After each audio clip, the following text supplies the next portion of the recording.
नमस्कार।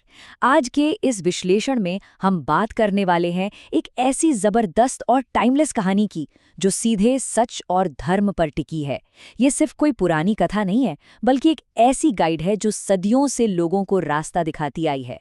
आज का फोकस है विभीषण और वो एपिक मोमेंट जब उन्होंने ये साबित कर दिया कि धर्म और सच्चाई दुनिया के किसी भी रिश्ते से कहीं ज्यादा बड़े होते हैं। तो चलिए शुरू करते हैं। सबसे पहले एक बहुत ही गहरे सवाल पर गौर करते हैं, जो इन पुराने महाकाव्यों से निकलकर आज की हमारी रियल लाइफ डिलेमास तक आता है। आखिर बड़ा क्या है? परिवार के प्रति वफादारी या सच्चाई और धर्म के प्रति निष्ठा? मतलब अगर अपने ही लोग कुछ गलत कर रहे हों, तो क्या खामोश रहकर उनका साथ देना चाहिए या फिर सच बोलना चाहिए? ये एक ऐसी ट्रिकी सिचुएशन है जिसका सामना जीवन में कभी ना कभी हर किसी को करना ही पड़ता है। भाग 1, लंका का स्वर्ण दरबार। जरा इमेजिन कीजिए, लंका का वो सुनहरा दरबार, एक ऐसी जगह जो बेहिसाब दौलत, ताकत और रुतबे का सबसे बड़ा प्रतीक थी। वहां के शासक थे महापराक्रमी रावण। उनकी शक्ति और ज्ञान का डंका तीनों लोकों में बजता था। लेकिन इस पूरी चकाचौंध के पीछे एक बहुत गहना अंधेरा छिपा था, और वो अंधेरा था रावण के असीमित अहंकार का। सत्ता का नशा इतना ज्यादा था कि उस दरबार में सब कुछ होने के बावजूद नैतिकता या मोरालिटी की रोशनी बिल्कुल गायब थी। अब यहाँ एक बहुत ही दिलचस्प कॉन्ट्रास्ट देखने को मिलता है। एक तरफ है राजा रावण, जो पूरी तरह से ताकत के नशे में चूर हैं, अहंकार से अंधे हो चुके हैं और ऐसे मंत्रियों से घिरे हैं जो बस उनकी हाँ में हाँ मिलाते हैं। और ठीक उनके सामने है उनके भाई विभीषण। विभीषण का कैरेक्टर बिल्कुल अलग है। वो शांत हैं, संयमी हैं और उनके लिए पावर या पैसे से कहीं ज्यादा कीमती है सच्चाई और न्याय। ये सिर्फ दो भाइयों का डिफरेंस नहीं है, ये दो बिल्कुल अलग माइंडसेट्स का टकराव है। तो होता क्या है कि इस चमकते दरबार में अचानक एक भयंकर संकट आ खड़ा होता है। रावण माता सीता का अपहरण कर लेते हैं। अब ध्यान देने वाली बात यहाँ ये है कि ये सिर्फ एक अपहरण नहीं था, ये धर्म और मोरालिटी की सारी हदों को तोड़ने वाला एक विनाशकारी कदम था। और इस एक अकेले अहंकारी फैसले ने एक ऐसा बड़ा नैतिक संकट खड़ा कर दिया जिसने उस दरबार में बैठे हर एक शख्स को अपना पक्ष चुनने पर मजबूर कर दिया। भाग 2, सत्य की आवाज।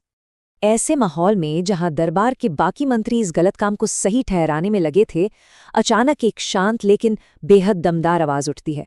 विभीषण अपनी जगह से उठते हैं और कहते हैं, भैया, आप बहुत ज्ञानी हैं, पर आपने जो किया वो गलत है।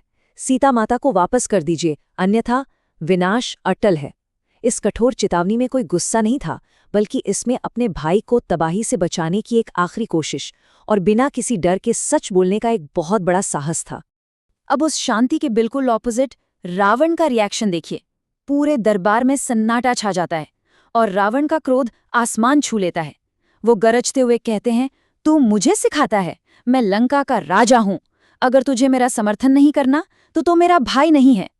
ये मोमेंट बिल्कुल क्लियरली दिखाता है कि जब किसी पर एब्सोल्यूट पावर और अहंकार हावी हो जाता है तो वो सच्चाई की आवाज को कितनी बेरहमी से दबा देता है। भाग 3, कठिन निर्णय और अकेलापन।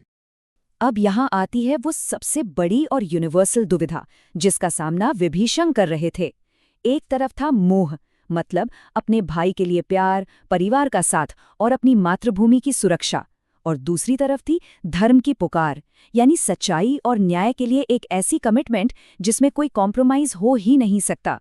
सोचिए, ये फैसला कितना ज्यादा मुश्किल रहा होगा। एक तरफ परिवार का आरामदायक साथ और दूसरी तरफ सच्चाई का कठोर अकेलापन। और इस पूरे अंतर्द्वंद का नतीजा उनके इस एक दिल छू लेने वाले स्टेटमेंट में निकल कर आता है। विभीषण जानते थे कि अब उनका परिवार, उनका घर, सब कुछ छूटने वाला है। फिर भी उन्होंने शांति से, बिना किसी डर के कहा, भैया, मैं आपका अपमान नहीं कर रहा, पर मैं अधर्म के पक्ष में खड़ा नहीं रह सकता। सच बताएं तो ये कोई मामूली बात नहीं थी। ये रिश्तों की कीमत पर हक और सच्चाई को चुनने का सबसे बड़ा एग्जाम्पल था। भाग 4, अहंकार बनाम धर्म। इनका ये सफर बहुत लंबा था।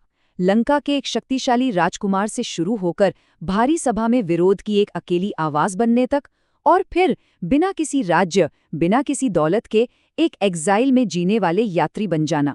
आखिर में वो प्रभु श्रीराम की शरण में गए, पर वहां भी चीजें आसान नहीं थी। वानर सेना पूरी तरह से शक में थी कि एक दुश्मन के भाई पर भरोसा कैसे करें। ये रास्ता उन्होंने पूरी तरह से अकेले सिर्फ अपने धर्म के भरोसे तय किया था। पर इस सारे शक को दूर किया खुद प्रभु श्री राम ने। उनका बहुत ही क्लियर संदेश था, जो मेरी शरण में आता है मैं उसे कभी अस्वीकार नहीं करता। ये बात समझना बहुत जरूरी है कि श्री राम का ये फैसला कोई मिलिट्री स्ट्रैटेजी या रणनीति नहीं थी। ये असल में सच्ची नैतिकता और विभीषण के धार्मिक रास्ते की एक बहुत बड़ी स्वीकृति थी। ये बताता है कि सच्चा न्याय हमेशा उन लोगों को अपनाता है जो सच के रास्ते पर अकेले चलने की हिम्मत रखते हैं। और आखिरकार इस महान युद्ध का अंजाम वही हुआ जो होना चाहिए था। रावण का अपना ही अहंकार उसकी हार की सबसे बड़ी वजह बना।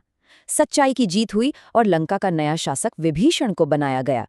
ये एपिक क्लाइमैक्स हमें ध्यान दिलाता है कि अहंकार चाहे बाहर से कितना भी ताकतवर क्यों न लगे, एक ना एक दिन उसका टूटना तय है। और जो सच के साथ खड़ा होता है वही नए और बेहतर कल की नींव रखता है। भाग 5। आज के समय में विभीषण। अब गौर कीजिए, हम सब आज के टाइम में भी कुछ ऐसी ही स्थितियों का सामना करते हैं। होता है ना, कभी किसी दोस्त को कुछ गलत करते देखना, या किसी फैमिली मेंबर को किसी तबाही के रास्ते पर जाते देखना, या फिर अपने आसपास या ऑफिस में किसी के साथ ओपन में नाइंसाफी होते देखना। ऐसे में ज्यादातर लोग बस खामोश रह जाते हैं। क्यों? क्योंकि डर लगता है कि बोलने से रिश्ते खराब हो जाएंगे। ये वही सेम डर है जिसे विभीषण ने उस दिन दरकिनार कर दिया था। तो इस पूरे विश्लेषण से जो सबसे अनंत और टाइमलेस सीख हमें मिलती है वो ये है कि डर के मारे चुप रहना खुद को उस गलती में बराबर का हिस्सेदार बना देता है। किसी के गलत काम को सपोर्ट करने का मतलब है खुद भी गलत हो जाना। और सबसे इम्पॉर्टेंट बात, सच्चाई के लिए खड़े होना, चाहे इसके लिए अपने ही लोगों के खिलाफ क्यों ना जाना पड़े। असल में यही असली हिम्मत होती है। विभीषण की यात्रा हमें यही शाश्वत लेसन सिखाती है। अब हम इस विश्लेषण के आखिरी पड़ाव पर आ गए हैं और एक बहुत ही गहरी सोच के साथ इसे खत्म करना चाहेंगे। सोचिए, जब जिंदगी में एक ऐसा वक्त आए जहां एक तरफ अपने लोग हों और दूसरी तरफ हक और सच्चाई, तो फैसला क्या होना चाहिए?